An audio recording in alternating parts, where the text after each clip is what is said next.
Hello and welcome back to the DAL Global Virtual Summit. A little bit of housekeeping first and foremost, just to say apologies that some of the tech outside of our control actually went down. It was one of our streaming platforms. So those that are tuning in right now, we are officially live back again inside the summit. If you are watching on YouTube or on one of our many different streaming platforms, then feel free to head back in to the summit to enjoy some of the networking. Now, without further ado, I am delighted to welcome you all back here for what is going to be a exceptional panel. Some new faces, some faces I know here very well, but most importantly, we're going to be discussing a subject that is absolutely critical, and that is how to become a truly accessible and inclusive workplace through a focus on ability as opposed to disability. It's a really interesting topic here. We've got three phenomenal individuals. They are LaMondre, Pough, Chief Executive Officer of Billion Strong. LaMondre, it's so good to see you again. It's good to be here. Thank you. Sheri Hughes, the UK, and Mia, DE&I Director, PageGroup. Fantastic to see you again, Sheri. Hi, Leila. Hi there. And last but never least, Adam, it's great to welcome you. Adam Hyland, Director of Accessibility and Inclusion for Diversity and Ability.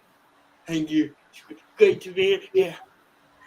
It's wonderful to welcome you here. Thank you so much all for joining us. So just to frame out the panel, before we dive deep into getting to know a little bit more about our panelists. Now, despite hearing about some of the advantages that people with disabilities can offer to employers, too many organizations still hold themselves back when it comes to hiring people with disabilities, visible or invisible. They see people with disabilities who are being hired as being kind of the right thing to do, but they don't necessarily see it as part of a talent strategy that will benefit the company and outweigh what they see as potential complications, expenses, and even risk.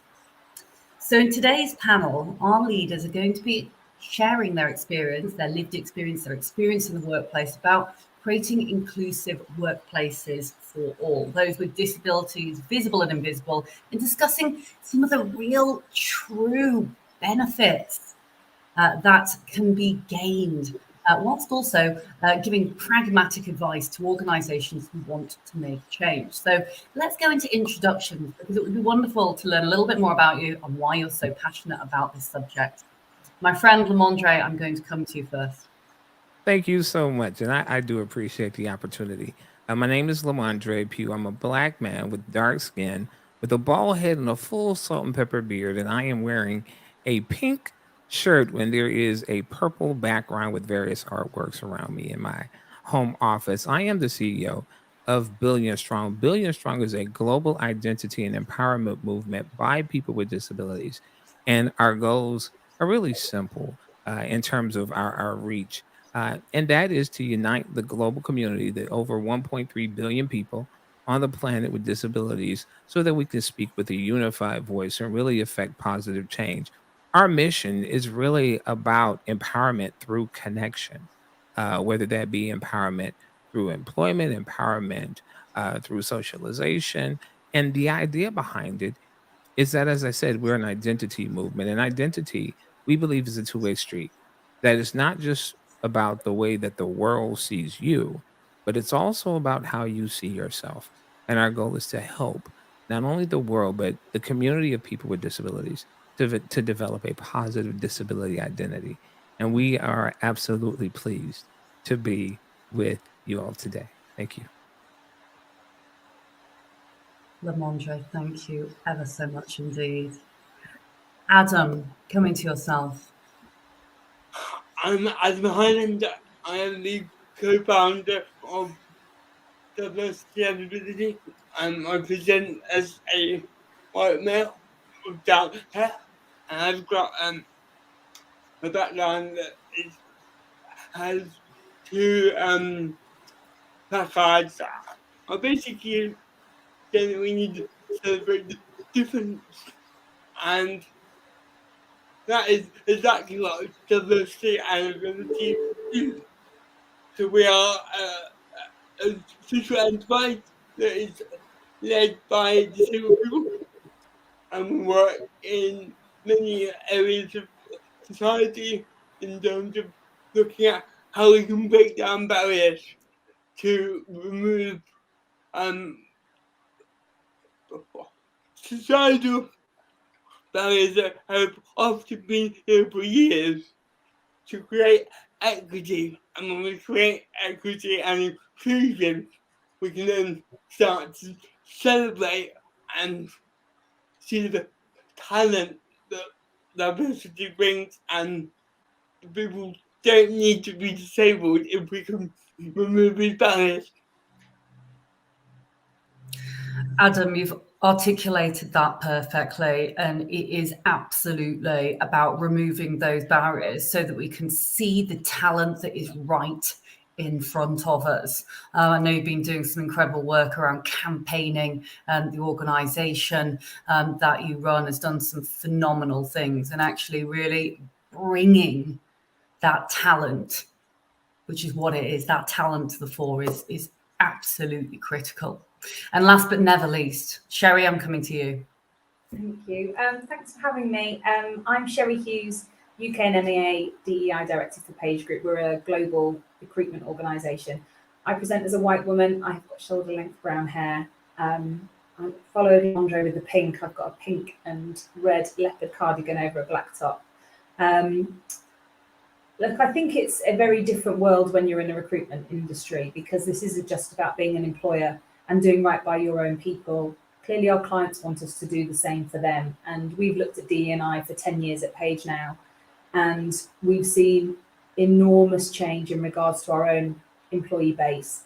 And being able to support clients with that as well is just an incredible opportunity, because as so beautifully put by LaMondre in regards to positive disability identity, I thought that was just such a lovely phraseology. And what Adam's saying about breaking down barriers, I'm here with you both, and I'm backing you every step of the way. Let's see what we can do from a recruitment perspective as well.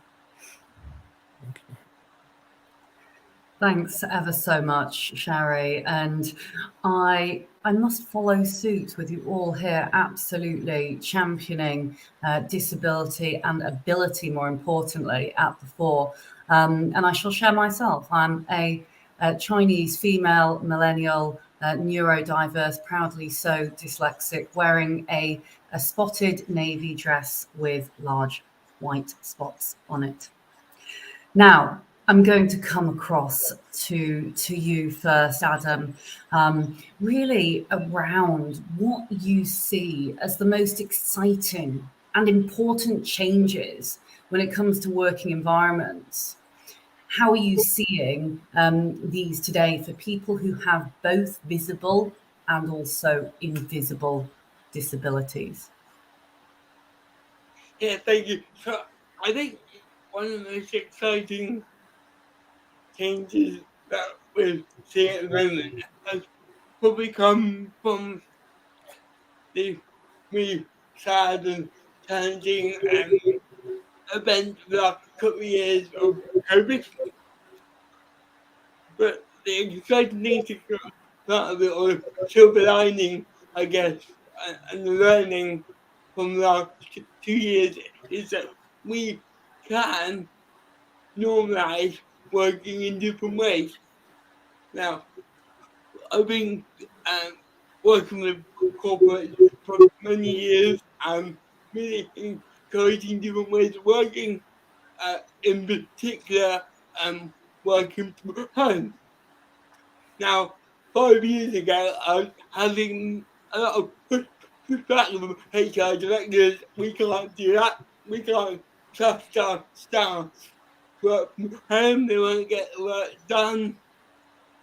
Yet it takes a pandemic, unfortunately, to go, actually, it can work. Actually, different ways of working not only work, but benefits more people. Different ways of working that actually make people more productive.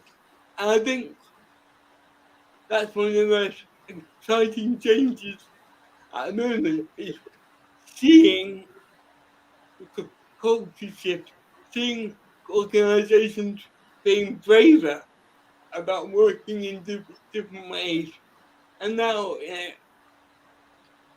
hopefully, we're starting to move into a space where COVID is decreasing, fingers crossed, but we're also seeing a space where we're not going to go back to what was perceived to be the norm of being behind a desk 9 to 5 in the office, because I think organizations have seen it. And I think if we can really expand that thinking and enable people to work using different technology, different hours, just collaborate differently, I think we're going to see more potential coming out of our teams because barriers will be removed.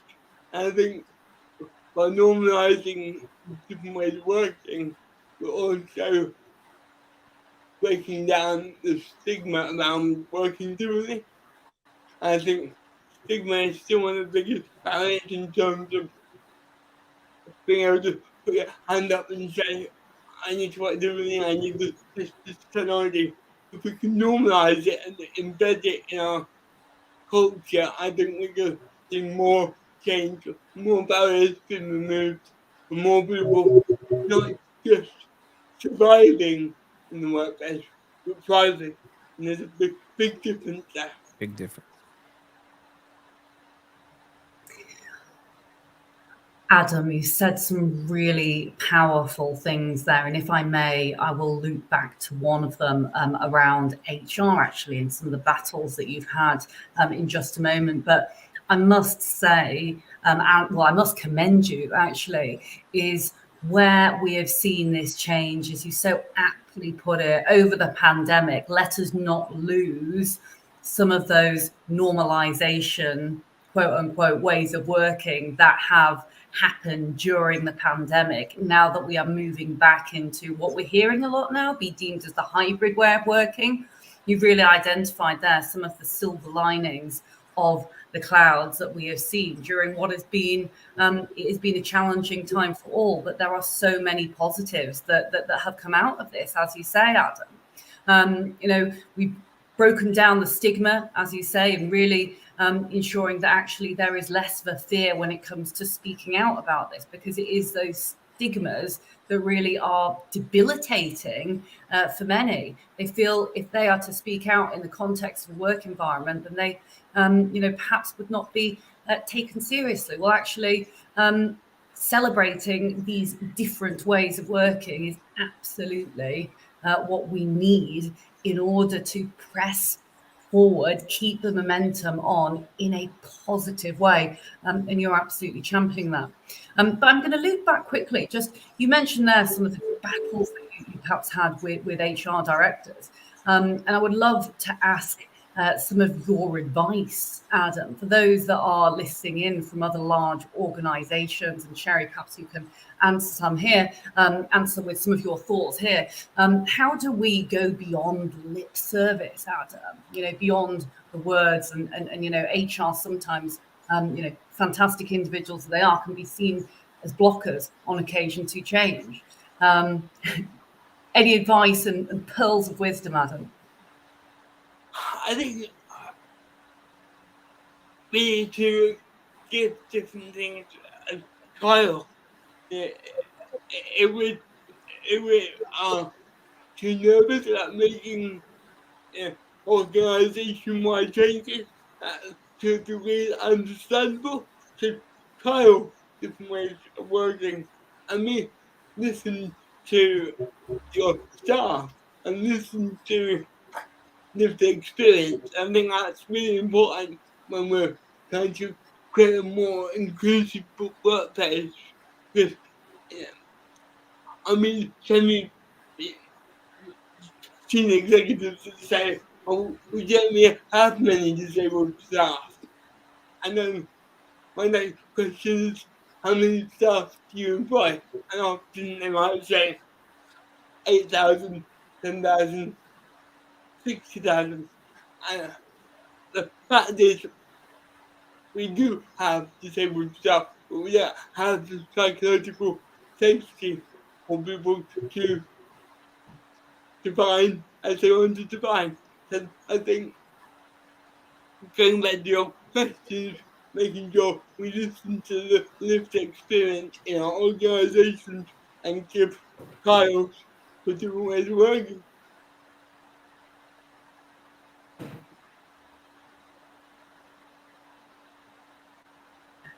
Indeed, and it is these new ways of working that we really ought to, as you say, Adam, celebrate and implement when it comes to the organisations and the grassroots often as well, listening to the employee voice.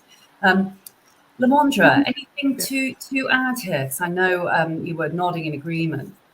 Absolutely. I think that I completely agree with what Adam said. I believe that, some of the most exciting changes that we have seen has been that decentralization of work. What does it mean to actually work? And I also think that we have to be careful now because people are trying to return to quote normal. And so that means, hey, we're going back in the buildings, we're going and doing these things. But I think that we cannot allow ourselves to forget the advantages that were achieved by that decentralization of power because many companies realized lower overhead but much more productivity. Many companies even realized they had better access to people than they had before. And so I think that in our attempts to get back to normal, we cannot forget what we gained in that. And I also believe that allowing people to be in their environments, particularly for the pandemic, what we realize is that we can be really creative in coming up with solutions to accommodate people in their own worlds. I mean, think about it. So many industries were birthed during the pandemic, and so many new leaders emerged because they had to find new ways of getting things done. Um, so it's for me that has been some of the most interesting things that I've seen. I'm really fighting hard to try to help us not only retain what we've gained, but also push that concept even further. How do we look at the promotion of people with disabilities through that? How do we look at helping new companies emerge out of that? How do we look at mentoring new leaders from around the world that can move up in their organizations or even move to other organizations because of that decentralization? So I think that that's really exciting where we can go now. That is a wonderful quote. Let's retain what we have gained. And it epitomizes exactly what Adam was saying there, but brilliant, brilliant, LaMondre. Coming across to you, Sheri, any thoughts at all? Well, I'm already loving LaMondre's phrases. So far you've got the two buzz ones from the panel so far. So I'm taking those. I was just going to take it a little deeper on a couple of things that have been mentioned already. So the psychological safety that Adam mentioned, I think that is number one. I think providing every employee is seen, heard, and understood, then you can work with what they need and you can give them the support they need. But you can't assume you know what they need. Right. And that will only ever come out by creating that environment of psychological safety, by validating each and every person, first off. And then the whole thing around hybrid working and being much more flexible in that. What we've started to see is, yes, hybrid working, brilliant. Let's absolutely keep that. Let's give people choice. But there needs to be choice within the office too. And what we have certainly started to see, and we're actually refitting a lot of our offices, is we're a sales business, okay? We're recruitment. So we have large open plan offices.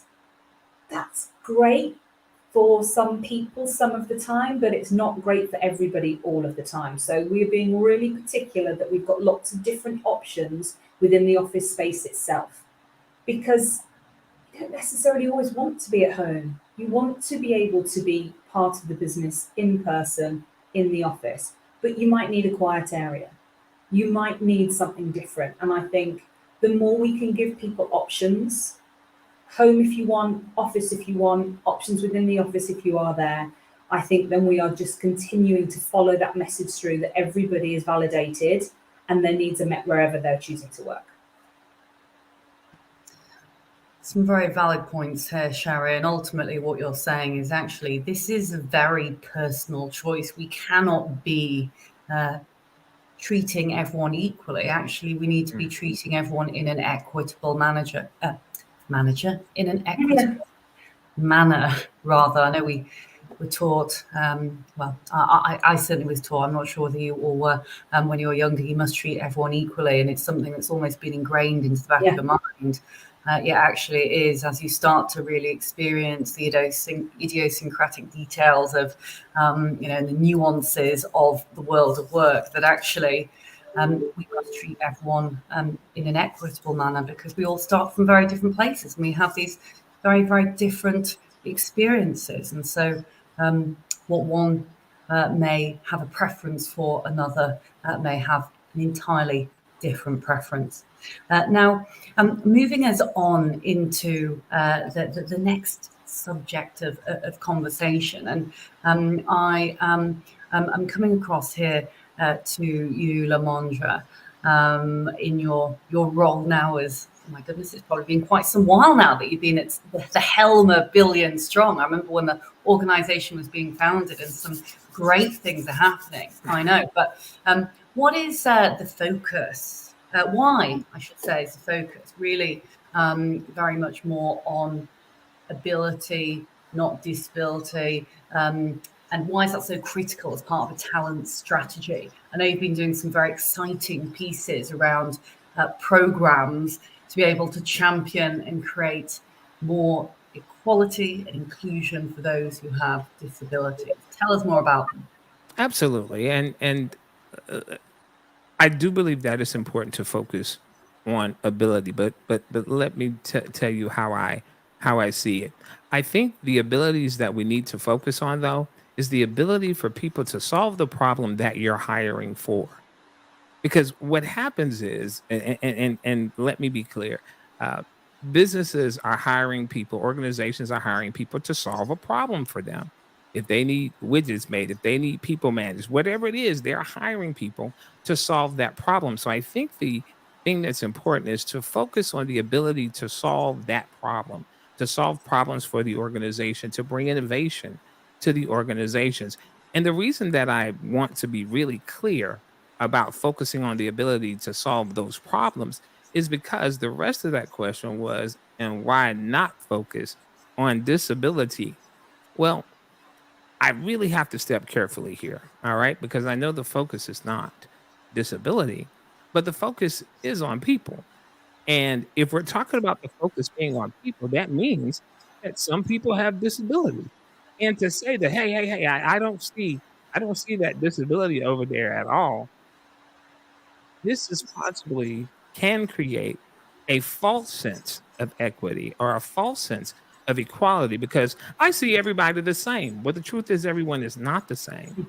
So, my thinking is focus on the ability to problem solve, focus on specifically on the problem that you're hiring for, focus on that ability. And we as the community, especially those who are in the work of helping to create a more inclusive environment in the world, we have to be careful that we don't slip back into ways of thinking, oh, no. We don't want to say disability. Because listen, I'm very proud of being a person with a disability. I have spinal muscular atrophy. I'm a full-time wheelchair user, and I'm very proud of that.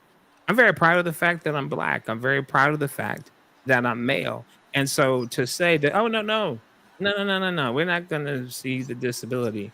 Honestly, that is a concept that's rooted in ableism, because it asserts that there is something wrong with disability, that it's somehow a dirty word. Disability is not a dirty word. There are so many other dirty words that I can throw out there. I won't do this on your program, I promise. But there are so many dirty words that I could throw out there, and disability is not one of them. It is simply a point of diversity. It is simply a part of what makes me me. It's not the defining point, but it's certainly a defining point, just like all of the other things that I mentioned that I'm proud of. And it informs a lot of my perspective. And in many instances, it allows me to see things uniquely so I can solve problems differently. I can solve problems in unique ways.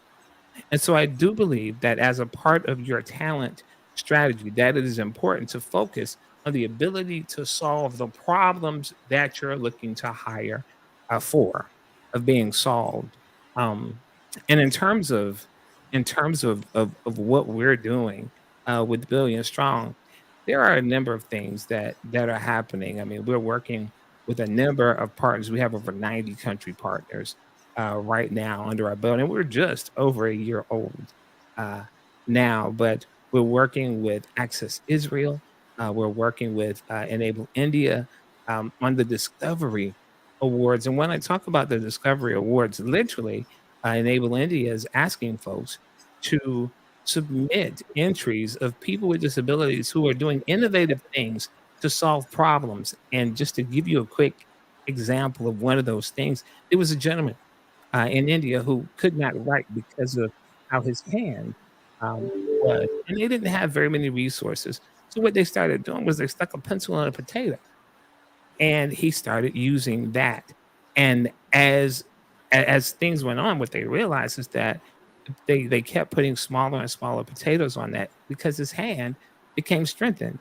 And honestly, eventually he didn't need the potato at all. Now, here's the thing. I know that sounds very rudimentary. That sounds very simple, but that was a solution that came in a situation where very few resources were available, and it made a difference in that person's life.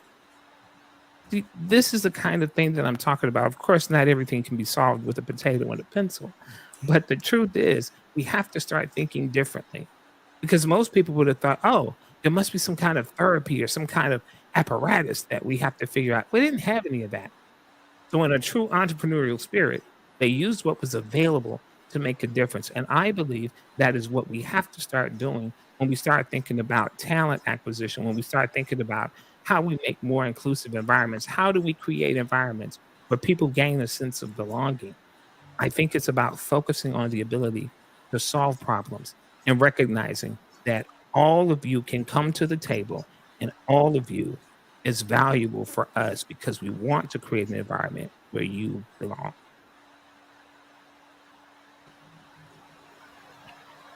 LaMondre, it doesn't sound rudimentary at all, the example with the potato. And actually, I'm sure that a number of people are going to be taking that away thinking, do you know what, actually, that shows very clearly that actually those who have a different way of thinking end up being able to find incredibly creative ways to actually solve those issues. And it is something truly to be proud of. And so you're talking about this richness of innovation and this focus on sense of self-identity and the pride that is within that. That is, that's really, really very, very special indeed. And I know that Adam, yourself, Sheri, you'll have a number of comments to make here on why it is so important for us to continue championing this and be creative, problem solving, innovative benefits that LaMondre talks about. Adam, I'm going to come across to you for any comments on your side. Yeah, I agree with Andre. I guess one thing I try to expand on or kind of look at in a bit more detail is identity. I think that creates a narrative around this conversation on ability or disability. I define as a disabled person. I've got either cerebral palsy, I'm dyslexic. Am I proud of my diversity? Hell yeah.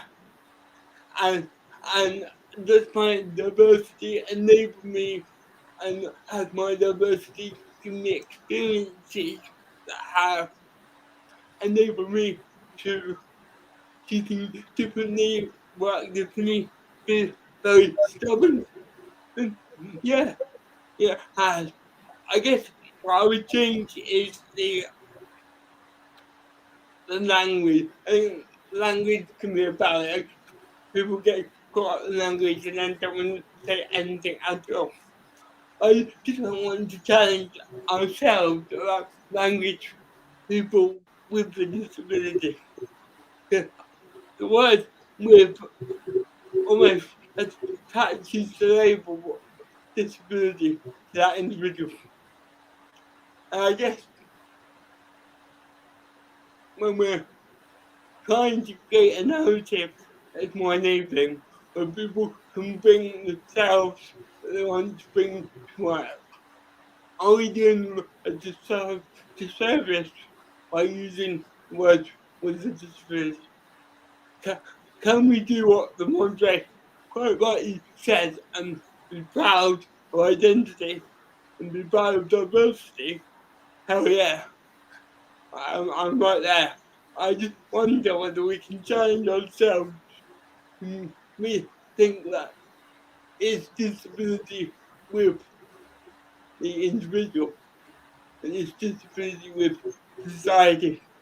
Now, that individual is always going to have their diversity, and we need that. The world is rich with diversity. Nobody should or could take that away from any individual.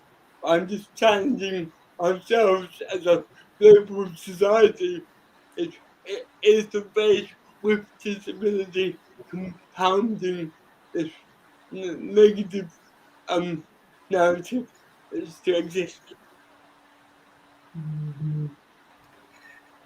A huge amount comes down to language, Adam, as you say, and it's really, it's really got me thinking, and I know it's got a lot of people thinking about this. It's the positive challenge of actually we're now coming into a world where saying disability, as you'd said, LaMondre, that is something positive and to be proud of. There were times, when talking about and I give an example here for myself because it's a safe place for me to talk about it, and I'm proud to talk about being dyslexic. But you kind of say in slightly hushed voice, "Oh, I'm dyslexic," that kind of thing. Actually,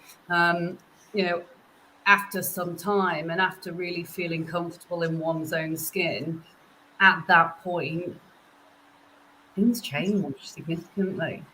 Being proud in that, for the fact that the amount of tenacity, and Sheri, you'll know a lot about tenacity being in the world of recruitment and sales, you have to be so tenacious to keep having those and keep breaking through those barriers. But actually, it's a real game-changing point, when it comes to really being proud to speak out about these and really identifying with your self-worth and knowing that, you are worthy and actually being able to talk about those differences with pride. And now, Adam, I just love that you're kind of hell yes. That is like hell yes. You are so proud of it. I just, That's my brother, and I just met him. It's so awesome. It is. It's flipping the narrative on the script, and it's flipping the script on narrative. Sorry, rather, and it is. It's also asking people. So we don't have this fear of rebuke. Actually, me saying, "Hey, my friend LaMondre, how would you like me to talk about your the disabilities that you have? How would you like me to talk about spinal muscular atrophy, if that is how I pronounce this correctly, without being Atrophy, too critical? right. Atrophy, exactly. And that is something really to be proud of. Sheri, coming across to you now, any further thoughts at all?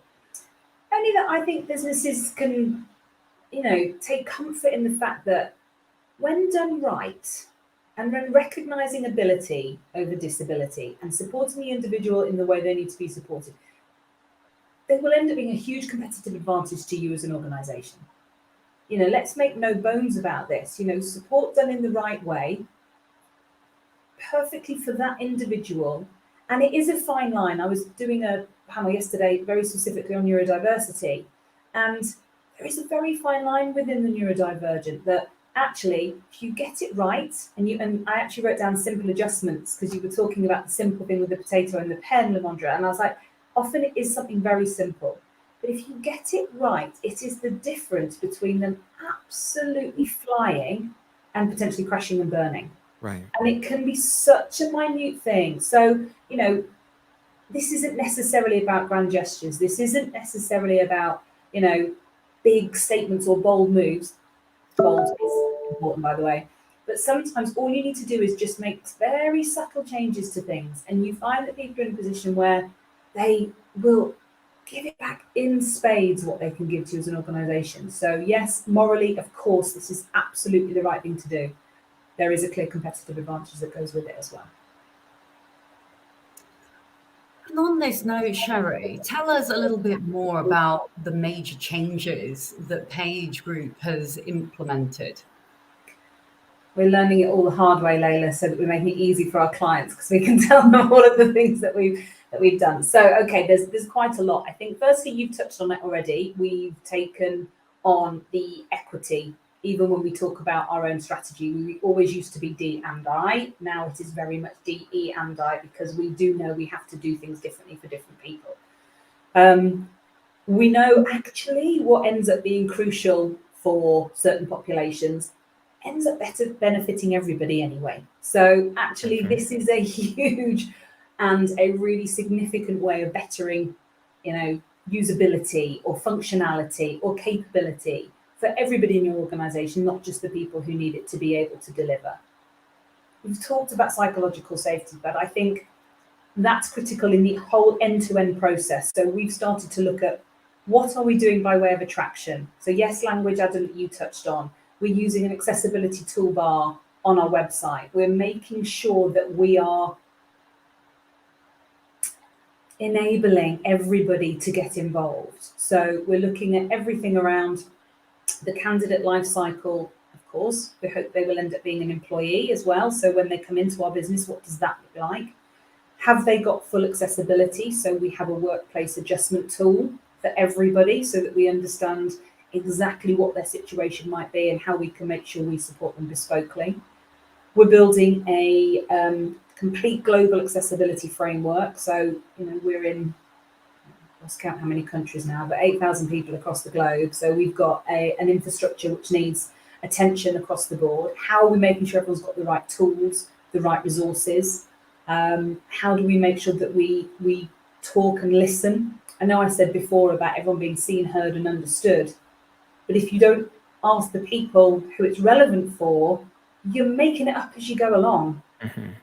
And I'll never forget when we had an intern a couple of years ago, tetraplegic chap, young chap. So he'd had an accident in his teens and so had never been in the workplace at all.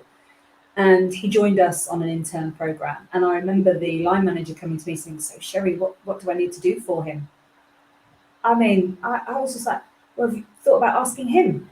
I mean, I'd never even met the chap at that point. I didn't know anything about him, but also I'm not him. So I don't know, but I think there's a big shift in this kind of reassurance for the individuals that it's okay to ask questions. You shouldn't know the answers. That's the whole point.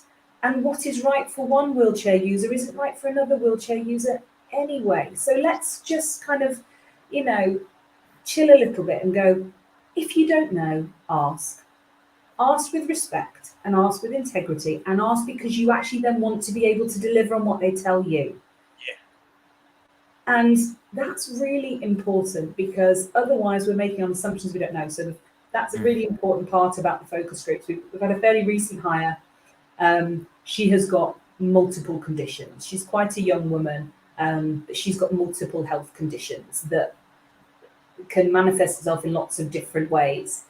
And she felt instantly safe in the interview process to be really open about her conditions. Yes, she has to be because it is her. It's exactly who she is and it's necessary.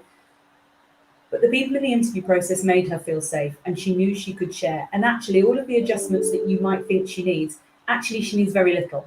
And the reason she needs very little is because she's lived with this condition since she was a child. So she's already got all of her ways of managing it and, adjusting, and she knows her triggers and she knows how to optimize her ability to perform.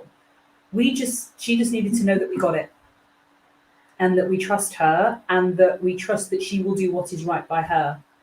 I mean, you can also just never assume because you've asked somebody once that that's it.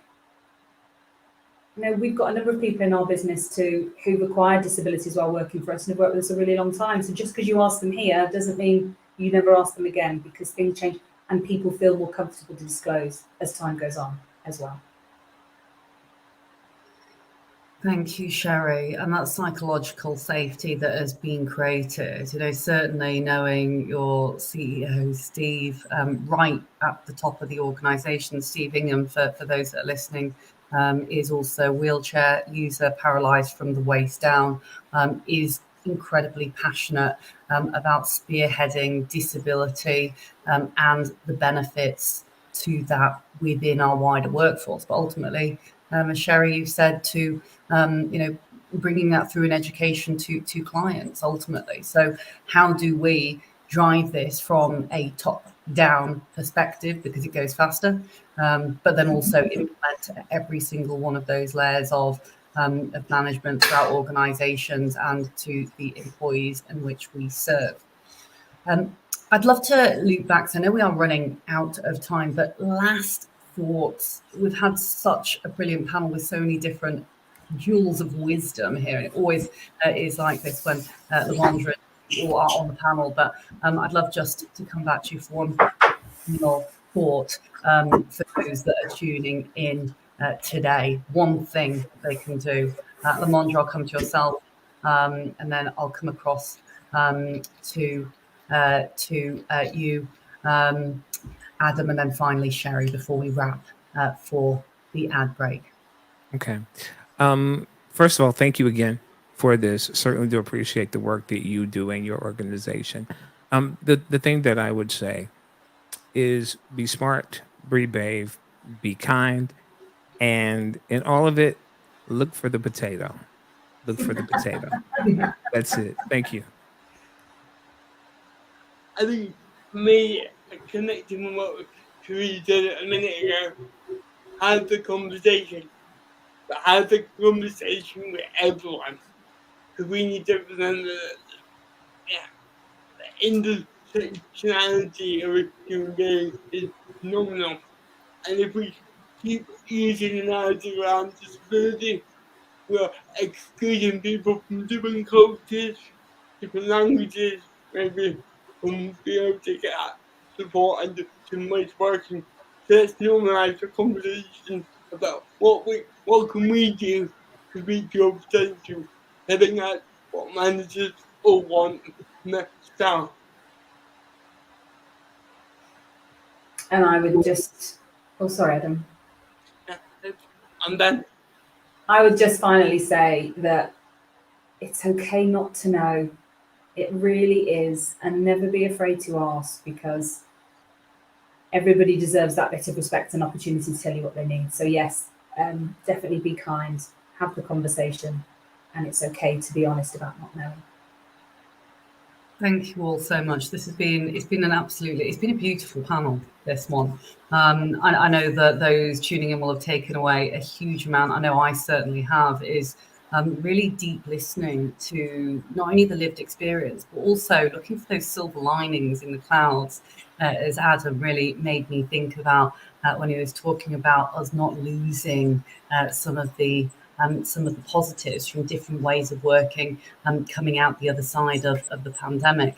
LaMondre, you're always superb. I could listen to you all day, but it's definitely a new one, looking for the potato. I certainly will remember that. I was going to quote one of the quotes from the research that we did, where you'd said really very much about nothing about us without us. And I thought that was a really, really nice piece there that threaded throughout the conversation today. And Sheri, as ever, it's always brilliant speaking with yourself, and long may recruitment of differently able people, those who have all different identities and choose to identify in different ways, flourish throughout what is ultimately a rich smorgasbord of talent thriving thriving talent. So thank you all very much. Make sure that you do stay tuned after the ad break, because we have a really wonderful panel which is coming up immediately afterwards. Don't forget to tag in Dial Global and use our social media handle, #movingthedial. We're always trying to make our summits more inclusive. So if you would like to view or you would like an annotated version of today's summit, please do reach out and get in touch. You can email us directly at hello@dialglobal.org, and we will look forward to seeing you very soon. So join us after the short break to hear from a panel around racial equity and questioning, have we really moved the dial? Thanks so much. Enjoy.